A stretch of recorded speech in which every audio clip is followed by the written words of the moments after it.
Hey, what's up? In this video, we're talking about Chase Jail.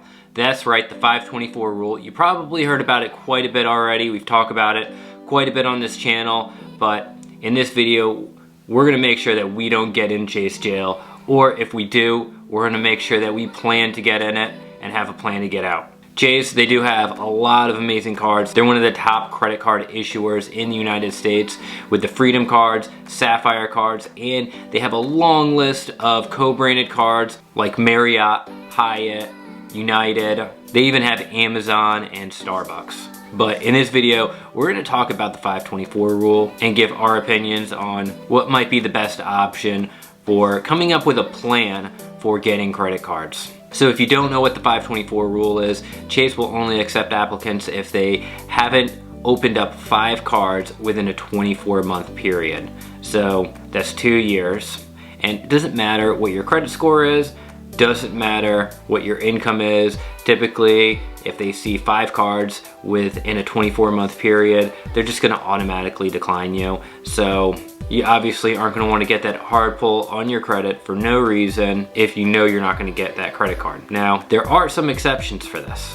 First off, business cards. Business cards typically don't count towards your 524 rule because they typically don't show up on your credit. So if you do get a business card with, American Express or with another credit card issuer, really is not going to hurt you with your Chase 524. But when it does come to applying for Chase business cards, you will have to be under the 524, but again, it's not going to count.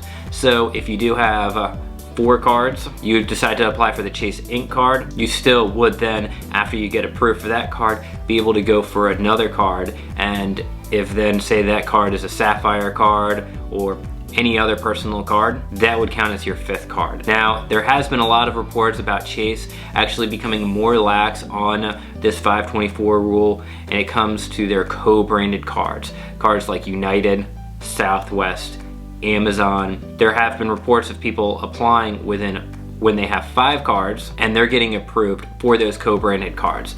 Now, there's a lot of rumors that Amazon is the culprit for this, that they're putting a lot of pressure on Chase because that they're entering into negotiations with other credit card companies to do their co-branded credit card once their contract with Chase is up.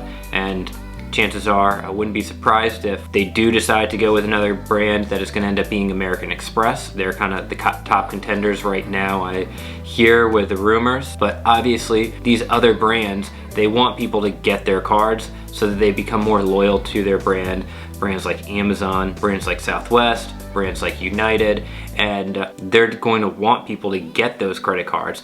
But Chase, the actual lender of those cards, they want to make sure that they're just not paying out all these sign-up bonuses just for people just to open the card. So what's the solution? The best solution is not to get into Chase Jail. But if you're somebody that's really trying to rack up as many miles and points as possible, you're probably going to put yourself into Chase Jail, but you're just going to want to have a plan before you actually do so. You may have heard us talk about on this channel quite a bit to actually have a plan before you start signing up for cards. That comes to planning the cards that you're going to get, as well as planning how you're going to use those points so that you're able to make sure that you're using your points to the best value as possible. So again, the easiest solution is to stay out of Chase Jail. So if you're doing this by yourself, you'd be able to apply for a new card every 20 weeks or just under 5 months. But most sign-up bonuses are typically about every 3 months in order for you to qualify.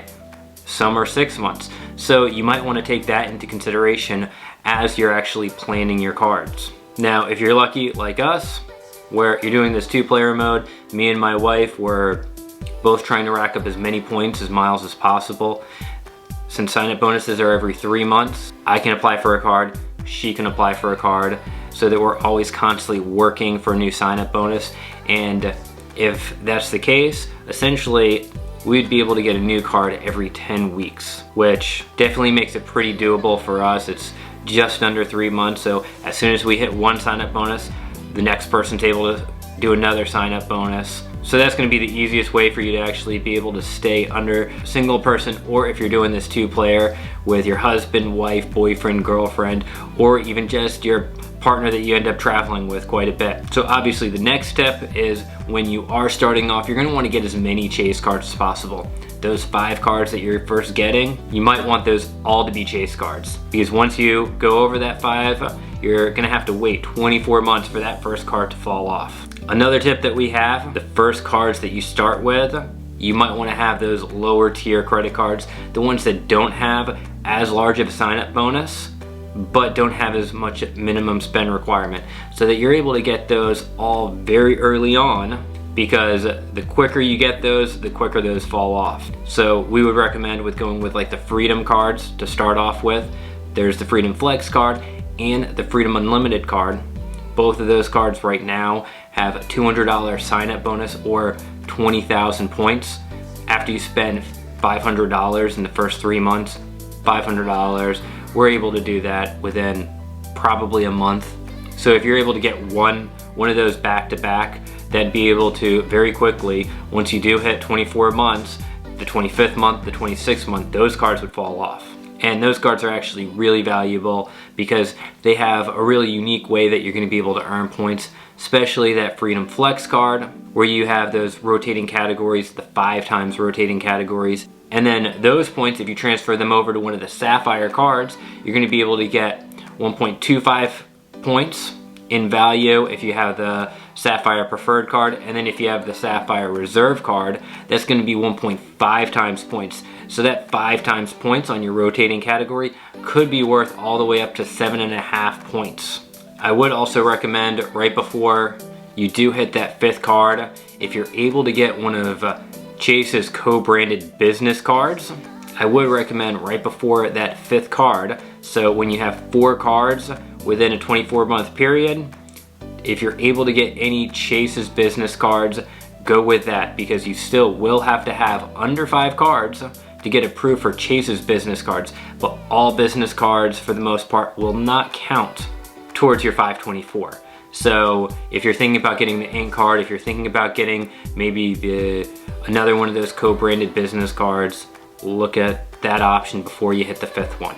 And I also would recommend that 5th card that you do get to be the Chase Sapphire Preferred card. The reason being is you're going to get more points with that card. You're going to be able to get right now 60,000 points with that card, and then it does have a lower annual fee.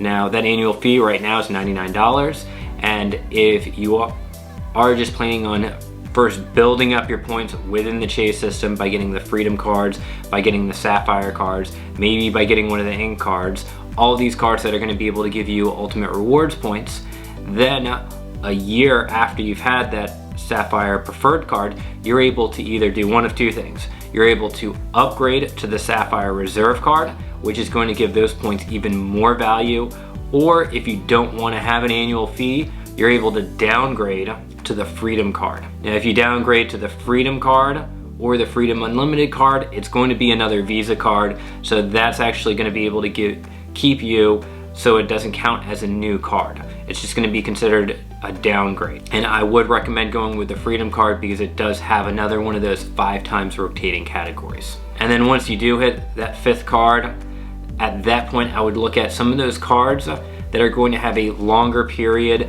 for the sign-up bonus, where you're going to have to spend maybe like the American Express Platinum card that right now you have to spend $6,000. So it's going to give you the opportunity to wait a little longer between credit cards since you're trying to hit that minimum spend. So that's some of my thoughts and suggestions when it comes to the Chase cards, making sure that you stay out of Chase jail, or if you do, finding a way that you're going to be able to break out. So let me know down in the comments below what your strategy would be for getting Chase cards. Now remember, before you decide to sign up for any of these cards, make sure that you do know about all of Chase's cards. They do have some of the best co-branded cards that are out there, and you can see about all of them in this playlist right here.